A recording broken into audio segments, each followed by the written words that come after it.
안녕하십니까, 바이커즐의 김남구 기자입니다. 저는 지금 스페인 발렌시아에 도착했습니다. 경유하고 연착되고 28시간이 넘게 걸렸습니다. 어렵게 이곳에 온 이유는 신제품 미디어 테스트 취재하러 나왔습니다. 이번에 시승하게 된 기종은 두카티 스크램블러입니다. 오늘 우선 간단하게 발렌시아 도심 지역에서 타보고 이후에 미디어 컨퍼런스를 갖고 내일은 발렌시아 도심 외곽 지역으로 나가서 약 180km로 미디어 테스트 라이딩을 진행하게 됩니다. 이번 이벤트에 참여하면서 직접 타보면서 어떤 점들이 달라졌는지, 또 어떤 매력을 갖고 있는 모터사이클인지 솔직한 저의 임프레션을 담아서 전달드릴 수 있도록 하겠습니다.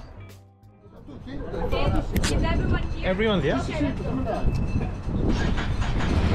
아니, 준비도 안 됐는데 바로 그냥 바이크를 태워버리시네요. 그럼 타야죠. 역시 이탈리아 브랜드는 다릅니다. 티납니다.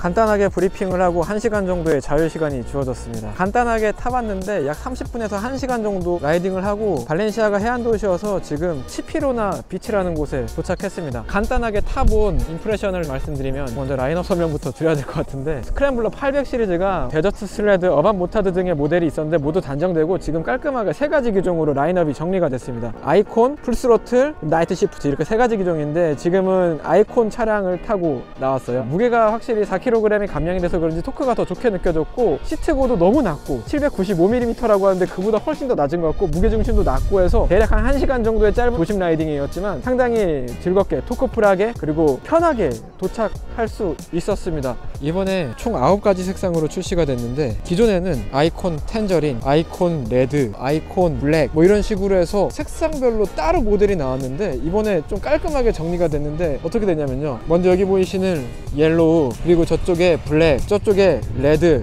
이렇게 기본이 되는 컬러들이 있고, 이 컬러들을 기반으로 커버를 바꿔 끼면은 다른 컬러로 변경을 할 수가 있습니다. 이게 커버예요. 그냥 커버입니다. 다른 색상으로 변경을 할 수가 있는데 총 9가지 색상으로 변경을 할 수가 있고, 무광으로 3가지 색상. 이건 무광 레드네요. 이거는 오렌지 컬러, 이거는 카키 컬러, 하늘색 좀 비슷한데 좀 탁한 하늘색이네요. 이것도 무광 컬러인데 펄이 살짝 들어가 있는 파란색. 총 9가지 컬러로 변경을 할 수가 있어서 커스터마이징이 자연스럽다, 원하는 컬러로 마음대로 바꿀 수가 있다, 이런 점들이 상당히 깔끔하게, 모델도 훨씬 더 잘 정리가 된 것 같습니다. 간단하게 디자인 어떤 부분이 변경됐는지 한번 살펴보겠습니다. 우선 헤드라이트 디자인이 기존보다 각도가 조금 더 누웠습니다. 그리고 엑스차 형태의 디자인도 조금 더 강조가 되어 있고, 사이드 패널의 디자인도 바뀌었고요. 무엇보다 리어 서스펜션이 프레임 바로 옆쪽에 위치해 있어서 조금 뭐랄까요, 좀 걸리적거리는 느낌이 있었는데 이번에 프레임 안쪽으로 배치되면서 훨씬 더 깔끔한 룩으로 정리가 되었습니다. 무엇보다 가장 큰 거는 계기반인데요. 계기반이 TFT 풀컬러 디스플레이로 변경됐습니다. 계기반이 크진 않은데 그래도 일목요연하게 정보들이 잘 표시가 되어 있습니다. 외부 온도, 주유량, 시간, RPM, 기어 단수, 그리고 이쪽은 속도가 나오고, 라이딩 모드는 로드와 스포츠 2가지 모드로 선택을 할 수가 있습니다. 로드를 선택해서 들어가면 파워를 다이나믹, 스무스로 변경할 수가 있고, DTC, 두카티 트랙션 컨트롤도 1단계부터 5단계로 변경할 수 있고 끌 수도 있습니다. 높으면 높을수록 트랙션의 개입이 많아지는 거죠. 4까지 올라가면은 젖은 도로에서도 트랙션을 잘 유지시켜주는 단계로 설정이 되는 겁니다.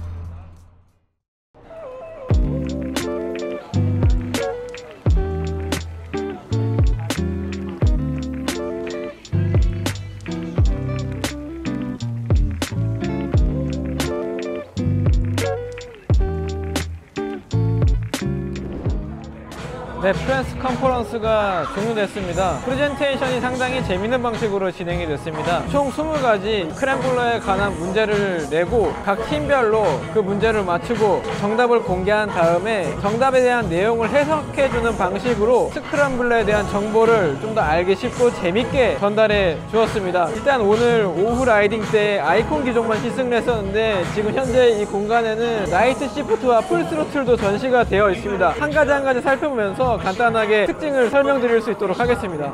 먼저 나이트 시프트 모델입니다. 휠이 프론트 18인치, 리어 17인치인 거는 세 가지 모델 모두 같은데 나이트 시프트만 스포크 휠이 장착되어 있습니다. 핸들바는 카페레이서풍의 낮은 일자 플랫 핸들바가 장착이 되어 있고 파인드 미러가 장착이 되어 있어서 외관적으로 봤을 때 가장 좀 깔끔하고 적당히 스포티한 느낌을 주고 있고, 가장 큰 특징으로 볼 수 있는 건 역시 색상입니다. 나이트 시프트 사실 직역하면은 야간 근무잖아요. 뭔가 밤의 느낌을 담은 밤하늘 같은, 실제로 보면 상당히 고급스럽습니다. 그런 남색 컬러가 적용이 되어 있고, 컬러는 브라운 시트 컬러가 장착이 되어 있습니다. 전반적으로 봤을 때 가장 좀 클래식하면서도 엘레강스한 멋이 있는 그런 모델이라고 설명을 해주시네요. 다음으로 풀스로틀 모델입니다. 스크램블러 800 시리즈 중에 가장 잘 달릴 수 있는 모델이, 가장 스포티한 모델이 이제 풀스로틀인데, 물론 기본적으로 엔진, 프레임, 서스펜션, 브레이킹 등의 모든 차체는 공유하지만 몇 가지 파츠가 추가적으로 탑재가 되어 있습니다. 먼저 기본으로 떼르뉴미니 머플러를 장착합니다. 아무래도 소음과 환경 기준을 충족하는 머플러가 옵션 파츠가 아니라 기본으로 제공된다는 점이 큰 이점으로 느껴지고요. 반대편에는 킥시프트가 기본으로 장착됩니다. 옵션 파츠가 아니라 기본 장착으로요. 외관적으로 봤을 때도 확실히 가장 스포티한 기종이라는 생각이 드는데, 먼저 이쪽에는 62 넘버링 플레이트가 장착이 되어 있고요. 스크램블러가 처음 공개된 해를 기념하는 넘버링 플레이트가 장착이 되어 있고요. 시트는 스포츠 시트입니다. 스타일적인 면으로나 성능적인 면으로나 가장 스포티한 모델입니다.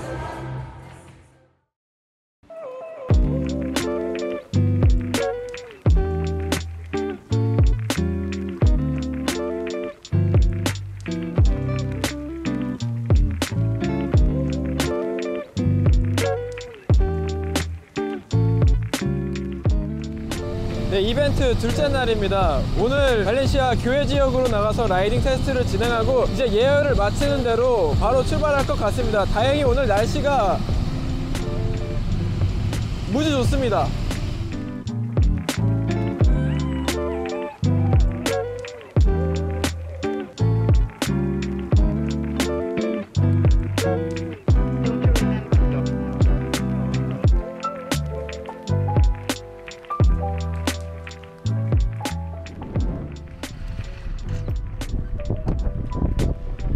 간단하게 시승평을 말씀드리면 한 100km 정도 지금 주행을 했는데 사실 속도를 많이 높이지 않았습니다. 약 한 80km에서 100km 사이로만 계속 달렸는데 확실히 이 재미랑 속도랑은 비례하지 않는 것 같습니다. 속도가 빠르지 않았는데도 상당히 재밌게 탈 수 있었어요. 왜 그런지 생각해보면 확실히 엄청 토크풀합니다. 엔진도 그렇고 차체가 가벼워져서 그런지 1단, 2단, 3단에서 느낄 수 있는 토크가 상당히 강력해요. 스로틀 그립을 감을 때마다 엉덩이가 들썩들썩합니다. 그런 부분에서 재미를 느꼈고, 서스펜션이 엄청 말랑말랑해요. 몽클몽클합니다. 하드하지 않아요. 그래서 스로틀 그립 감을 때마다 차체가 조금씩 피칭이 되기도 하는데 오히려 그런 부분이 또 재밌게 느껴지는 것 같아요.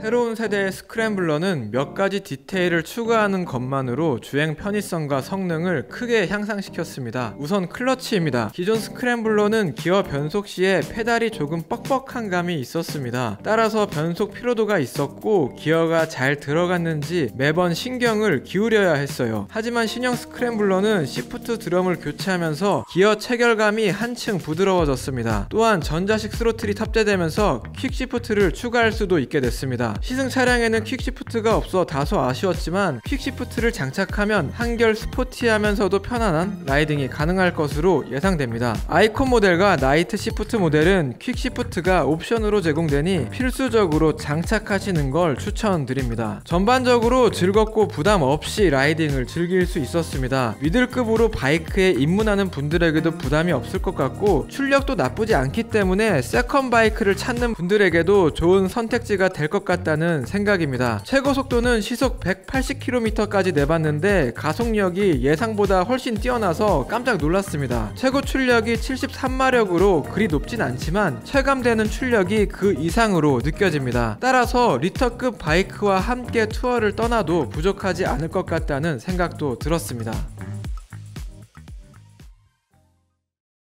스탠딩 리뷰를 진행한다고 해서 지하로 내려왔는데 이런 공간에서 진행을 하네요. 상당히 흥미롭고 재밌습니다. 두서없이 시승 관련해서 시승평을 말씀드리도록 하겠습니다. 180km를 주행했습니다. 길다면 길고 짧다면 짧은 거리인데 충분했다고 생각이 들어요. 왜냐면은 일단 도심에서 주행을 했고 교외 지역으로 나가서 한적한 국도에서도 달리고 하이웨이 고속도로에서도 달리고 그 다음 업힐 다운힐 그 다음 와인딩 로드까지 모두 달렸기 때문에 다양한 시승 임프레션을 얻을 수가 있었어요. 도심에서는 폭이 좁기 때문에 다루기가 쉽고 교외 지역에서 탑기어로 6단으로 물려놓고 뭐 크루징 할 때도 툴툴툴툴 거리면서 달리는 매력이 있었습니다. 물론 와인딩 로드에서는 핸들바가 조금 높기 때문에 기울이는 동작에서 한계점은 분명히 있었지만 일단 무게가 170kg으로 가볍기 때문에 이거 드라이 웨이트입니다. 웬 웨이트는 185kg 정도 나간다고 하더라고요. 가볍기 때문에 와인딩 로드에서도 재밌게 탈 수가 있었어요. 달라진 점도 있고 그대로인 점도 있습니다. 우선 달라진 점을 말씀드리면은 리어 서스펜션이 프레임 안쪽으로 들어가면서 외관이 훨씬 더 깔끔하게 정돈이 됐고 계기판이 TFT 디스플레이로 변경됐고